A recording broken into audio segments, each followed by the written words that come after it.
तो हम चंगाई के लिए कई बार सोचते हैं इसके लिए कुछ अलग से है। नहीं, प्रभु जब क्रूस पे था तो उसने हमारे जीवन का सारा काम, सारे चीजें संपन्न कर दी थी। कुछ भी बाकी नहीं रह गया हमारी आशीष का, सिर्फ हमें विश्वास करना है।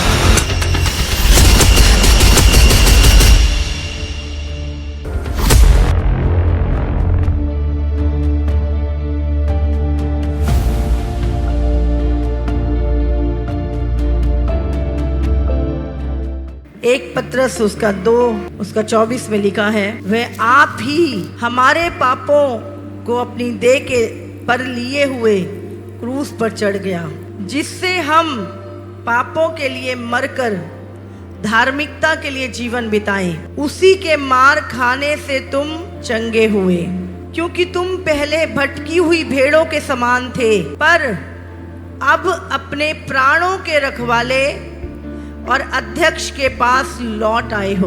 बाइबल कहती है कि यीशु ने हमारे पापों को अपनी देह पर लिया और वो क्रूस पे चढ़ा, ताकि अब हम पापों में अपना जीवन ना बिताएं, पर धार्मिकता के लिए जीवन बिताएं। और बाइबल कहती है उसी के मार खाने से तुम चंगे हुए।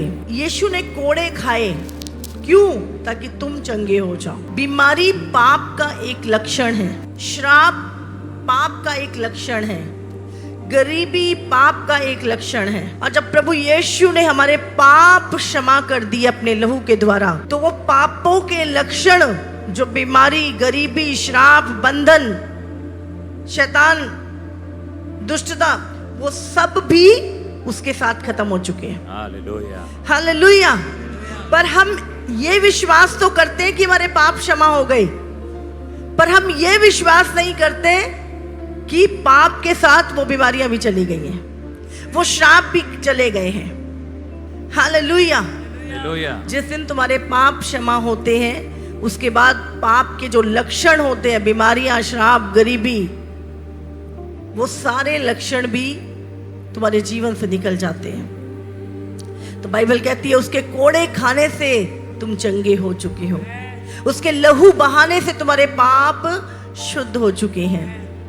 वो क्रूस पर श्रापित बना ताकि तुम आशीषित हो जाओ।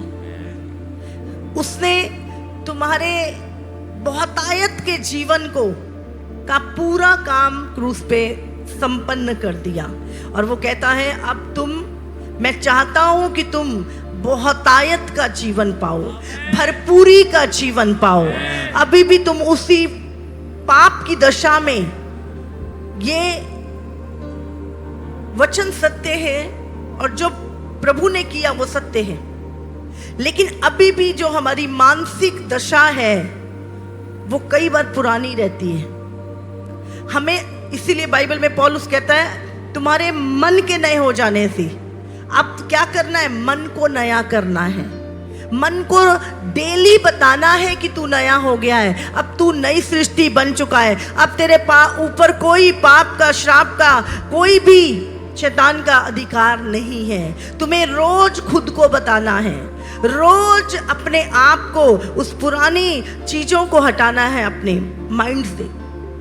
Hallelujah, hallelujah. हम कहते हैं हाँ मेरा उद्धार हो गया, मेरे पाप क्षमा हो गए, लेकिन परमेश्वर ने क्या बोला? मैं अपना वचन भेजकर तुझे चंगा करूंगा, मैं तेरे पापों को क्षमा करूंगा और तुझे चंगा करूंगा। चंगा, बीमारियों से चंगा, समझ रहे हैं? तो हम चंगाई के लिए कई बार सोचते हैं इसके लिए कुछ अलग से है।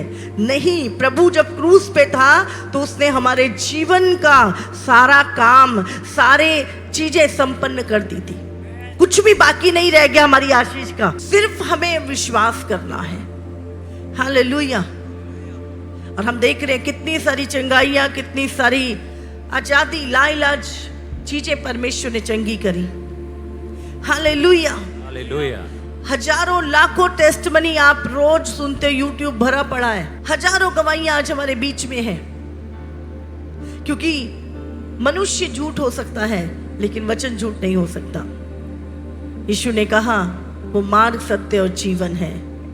जो कोई उस पर विश्वास करेगा वो फिर अंधकार में ना चलेगा, फिर उस दुखों में, उन पापों में ना रहेगा। हालेलुया। परमेश्वर चाहता है हम पापों में अपना जीवन ना बिताएं, पर धार्मिकता में अपना जीवन बिताएं, धार्मिकता के लिए जिए। यीशु के किए हुए काम से जो उसने क्रूस पे किया, तुम चंगे हुए हो। हालेलुया। और यीशु ने ये बोला, जाओ बीमारों को चंगा करो, दुष्ट आत्माओं को निकालो, मुर्दों को जिलाओ। जब उसने कोई आज्ञा दी है तो उसको करने की वो सामर्थ्य भी दी है। हालेलुया। आपको रोज बोलना है, बोलो मैं मसीह में नई सृष्टि हूँ। बोलो अब मैं मसीह में नई सृष्टि हूँ।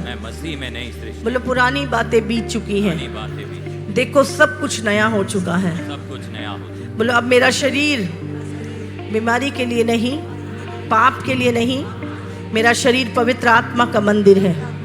इसमें कोई पाप नहीं रहेगा, कोई बीमारी नहीं रहेगी, कोई श्राप नहीं रहेगा। बोलो प्रभु यीशु मसीह, मैं सचमुच आत्मा में जन्मा हूँ, मैं लहू से धोया हुआ हूँ।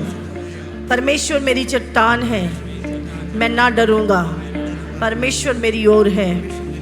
Hallelujah, hallelujah, hallelujah. इस अंतिम दिनों में परमेश्वर की सामर्थ, उसका अभिषेक आपको बढ़ाएगा। बहुत सारे डोर परमेश्वर ओपन करेगा स्वर्ग से आपके लिए, यीशु के नाम से। जितना दुष्टता बढ़ेगी, परमेश्वर की ज्योति भी आपकी लाइफ में बढ़ेगी, परमेश्वर की सामर्थ भी आपके जीवन में बढ़ेगी। ये समय है आत्मा के फलों में बढ़ने का। आत्मा के फलों में हम सबको बढ़ना है। हालेलुया। प्रेम, आनंद, शांति। हाँ, लोग कैसे पहचानेंगे हमें? बोलो, हमारे नाम से कि हम मसीह हैं, क्या हम चर्च जाते हैं इसलिए? हमारी पहचान कैसे होगी? प्रभु क्या कहता है, तुम्हें कैसे पहचानेंगे तुम मसीह हो? तुम्हारे आत्मा के फलों के द्वारा परमेश्वर हमें पहचानता है। जितना आत्मा के फल आपके भीतर होंगे, आप उतनी गहरी जड़ें आत्मा में पकड़ रहे हैं। Hallelujah, hallelujah. आज हमें सीखना है, प्रतिदिन सीखना है हमें। कोई भी व्यक्ति परफेक्ट नहीं है, हम सबको प्रतिदिन सीखना है, प्रभु के वचन से सीखना है, आत्मिक लोगों से, अपने अगुओं से। हर दिन हमें सीखना है। हालेलुया। ताकि हम में किसी भी बात की कमी ना हो। आज बहुत बार हम करेक्शन को लेते नहीं हैं, हम बुरा मान जाते हैं। लेकिन यीशु मसीह अपने चेलों को हर दिन सिखाता था, हर दिन उनको करेक्ट करता था। समझे? तो हमें प्रभु से सीखते रहना है, और सीखना हमारी कमियों को दूर करता है और हमें परफेक्शन की ओर, सिद्धता की ओर लेकर जाता है। हमें राज्य की बातों की समझ आती है। हालेलुया। बोलो परमेश्वर मुझे सीखने वाला मन दे। परमेश्वर मुझे सिद्ध बना जैसे आप सिद्ध हैं। मुझे पवित्र बना जैसे आप पवित्र हैं। परमेश्वर मुझ में किसी भी बात की घटी ना रहे। खुदावंद परमेश्वर आत्मा के फल मेरे अंदर बढ़ने पाए, भरपूरी बढ़ने पाए, संयम बढ़ने पाए, प्रेम बढ़ने पाए, शांति बढ़ने पाए, विश्वास बढ़ने पाए, भले काम बढ़ने पाए, यीशु के नाम से। आमीन। Hallelujah, hallelujah. अब जानते हैं जब आप प्रार्थना करते हैं, प्रार्थना आपकी चंगाई को लेकर आती है। प्रार्थना आपके अंदर आनंद को लेकर आती है। और बाइबल कहती है मन का आनंद एक अच्छी औषधि है। जब आपका मन आनंदित होता है, समझ रहे हैं, वो एक औषधि है, एक दवाई है आपके जीवन की। और मन आनंदित हमेशा प्रभु के साथ बैठने से होता है। हालेलुया। से पौलुस कहता, परमेश्वर मेरे आनंद का कारण है, परमेश्वर मेरे सुख का मूल है। मैंने परमेश्वर को अपने सुख का मूल जान लिया है, वही मेरे मनोरथों को पूरा करेगा। आज हमें सुख कहाँ मिलता है, हमें पीस कहाँ मिलती है, शांति कहाँ मिलती है? मैं सच बता रही हूँ, आप जब परमेश्वर के चरणों में बैठेंगे, आप असीम और गहरी शांति जो पूरी दुनिया की दौलत प्राप्त करने पर भी आपको मिल नहीं सकती, वो शांति परमेश्वर यूं ही दे देता है हमें जब हम उसकी उपस्थिति में बैठते हैं। कई बार आप देखेंगे जब आप परमेश्वर की उपस्थिति में रहते हैं, आप बैठे बैठे आत्मा में भर जाते हैं। कई बार आप बैठे बैठे पवित्र आत्मा आपके अंदर से प्रार्थना करना शुरू कर देता है, आपके अंदर से प्रभु की आराधना शुरू हो जाती है। मैं कई लोगों के साथ भी बैठी होती हूँ और एकदम से होली स्पिरिट कंट्रोल ले लेता है और मैं प्रार्थना करना शुरू कर देती हूँ। मैं बात करते करते प्रार्थना करनी शुरू कर देती हूँ, बात करते करते आराधना करनी शुरू कर देती हूँ और एकदम से आत्मा का उपस्थिति उस जगह पर आ जाती है। हालेलुया। प्रार्थना का समय हमें रखना है, लेकिन जब आप आत्मा में रहना शुरू करते हो, किसी भी घड़ी परमेश्वर अपना होल्ड आप पे ले लेता है। और कई बार आप ऐसा आपको प्रेशर पड़ता है कि जा प्रार्थना कर, इस समय पर जब बैठ जा प्रभु की हजूरी में, खुदावंद का आत्मा खुद उठा के आपको अपनी हजूरी में ले चलता है। होता है ऐसा आपके साथ? हालेलुया।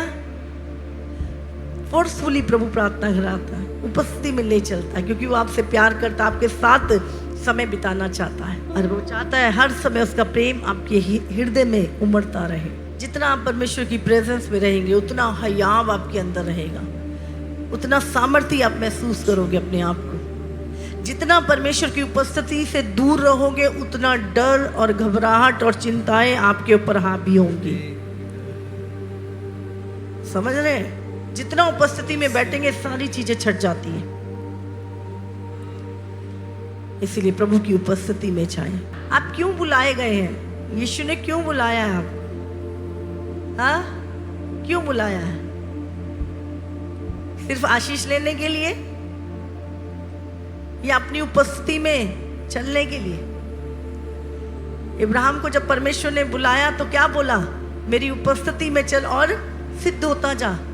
तो जब परमेश्वर ने आपको अपने पास बुलाया है, तो क्यों बुलाया है? ताकि तुम आशीष लेके दूर भाग जाओ प्रभु से? हाँ, परमेश्वर ने बुलाया है कि तू उसके साथ चले, तू उसके साथ चले, इसलिए परमेश्वर ने बुलाया।